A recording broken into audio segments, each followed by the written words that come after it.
Good morning student. Today we will start the structure of DNA. तो एक basic मैंने यहाँ पे थोड़ा आइडिया आपको दिया हुआ है डीएनए के स्ट्रक्चर का। इसको हम एक्सप्लेनेटरी वे में पढ़ेंगे। तो पार्ट्स ऑफ डीएनए की अगर मैं बात करूँ कितने पार्ट्स से ये बना हुआ होता है, तो ये बेसिकली बेटा ये बना होता है डीऑक्सीराइबोज शुगर से। Deoxyribose sugar, orthophosphoric group, phosphate group बोल देते हैं इसको, ऑर्थोफॉस्फोरिक एसिड होता है, फॉस्फेट ग्रुप होता है। और इसके अलावा यहाँ पे होते हैं नाइट्रोजन बेस। ये नाइट्रोजन बेस जो होते हैं बेटा ये दो तरीके के होते हैं, purines and pyrimidines.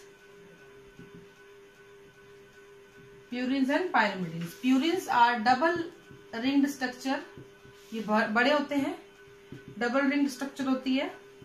These are single ring structure, ठीक है।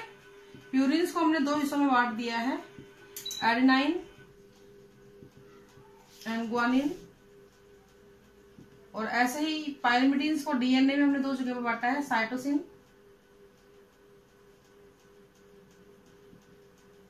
थियामिन, ठीक है। तो ये हमारे चार नाइट्रोजन बेस होते हैं।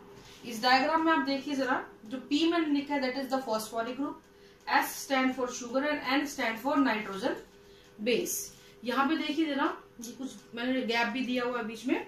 तो यहाँ पे हम लोग बात करेंगे कि कौन सा होता है ये जो बॉन्ड है, ये फॉस्फोडाइस्टर बॉन्ड होता है।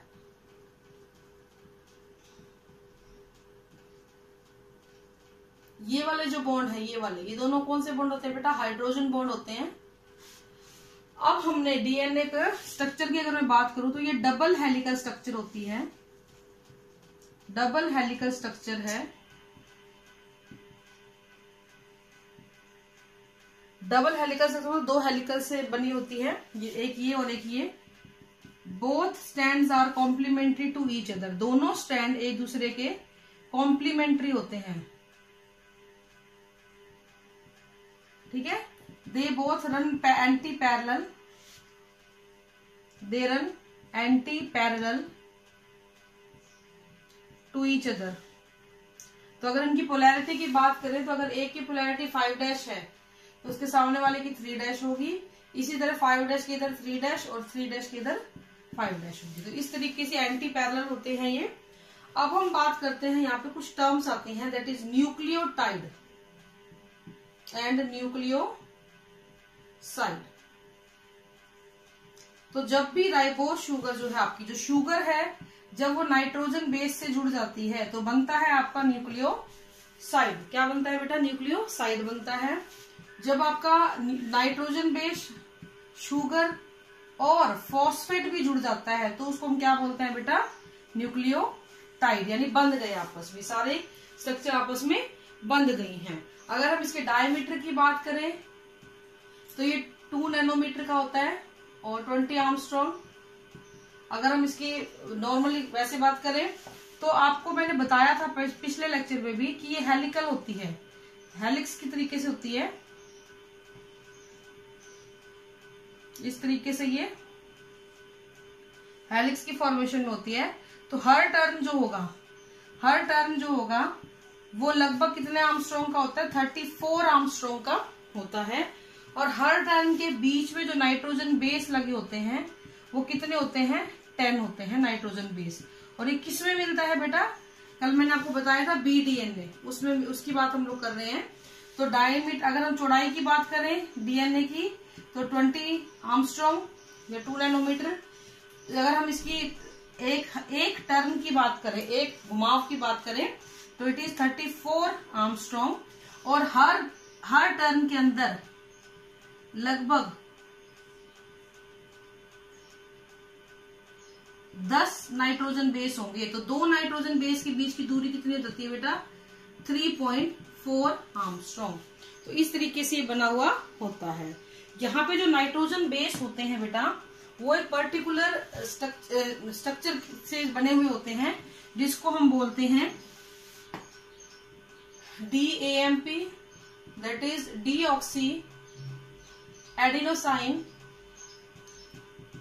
मोनोफॉस्फेट,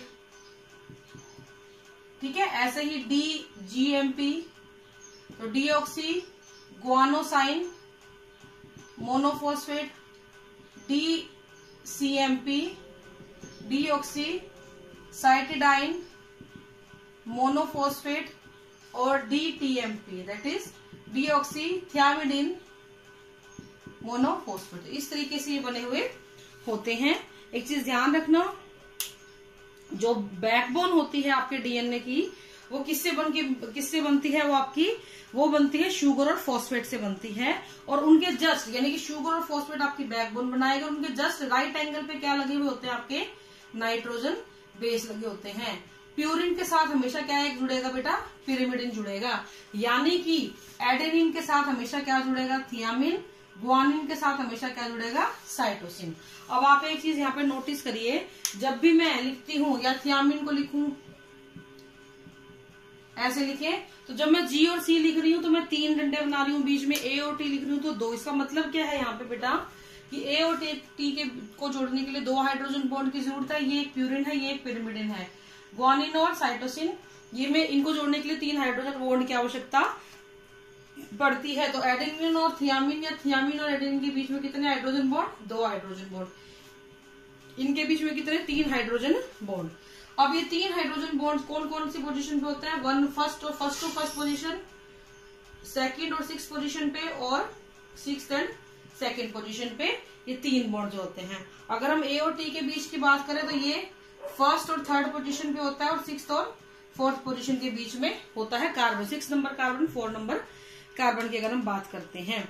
अगर हम यहाँ पे बात करें कि शुगर और फॉस्फेट के बीच में कौन सा बॉन्ड होता है, तो वहां पे होता है फॉस्फोडाइस्टर बॉन्ड होता है, जिसमें एक हाइड्रोजन मॉलिक्यूल और एक OH कंपाउंड जो है शुगर का, और एक हाइड्रोजन एटम जो होगा फॉस्फेट ग्रुप का, वो दोनों जुड़ेंगे और निकल जाएंगे, तो आपका क्या बनेगा, फॉस्फोडाइस्टर बॉन्ड का फॉर्मेशन हो जाएगा। कई बार क्वेश्चन आता है कि डीएनए एसिडिक बिहेवियर क्यों शो करता है या नेगेटिवली चार्ज क्यों होता है, इन दोनों का एक ही आंसर है, due to the presence of phosphate group. Phosphate group की जो प्रेजेंस है वही इसको इलेक्ट्रोनेगेटिविटी प्रोवाइड करती है, और उसी की वजह से वो थोड़ा एसिडिक बिहेवियर भी शो करता है। अब एक चीज यहाँ पे ध्यान रखना, कई बार पूछ लिया जाता है कि जो डीएनए है उसके एंटी पैरेलल होने की वजह क्या होती है, ठीक है। तो एक चीज हमेशा आप ये गांठ बांध लो, 5' एंड पे हमेशा आपको क्या मिलेगा, फॉस्फेट मोइटी मिलेगी, और जो आपका 3' एंड होगा वहां पे आपको क्या मिलेगा, हमेशा OH ग्रुप होगा शुगर का, ठीक है। तो ये आपको ध्यान रखना है, और इन्हीं की वजह से, इस OH ग्रुप की वजह से 3' एंड बनता है, और फॉस्फेट ग्रुप की वजह से क्या बनता है, आपका OH एंड जो है वो फॉर्म होता है। और यही वजह है कि अगर यहाँ पे 5' है तो सामने हमेशा कैसा मिलेगा, 3', और यहाँ पे 5' है तो इसके पैरेलल हमेशा क्या मिलेगा, 5'। तो इस तरीके से ये एक दूसरे से जुड़े हुए होते हैं। 20 आर्मस्ट्रांग चौड़ाई, घूमी हुई स्ट्रक्चर, हर टर्न की जो लेंथ होती है वो 34 आर्मस्ट्रांग की होती है, और 2 बेस पेयर के बीच की दूरी 3.4 आर्मस्ट्रांग, क्योंकि हर टर्न में कितने बेस पेयर होते हैं, 10 बेस पेयर होते हैं। तो ये बेटा आपकी डीएनए की मेन स्ट्रक्चर है। कल हम इसके बारे में और बात करेंगे। Thank you, have a nice day.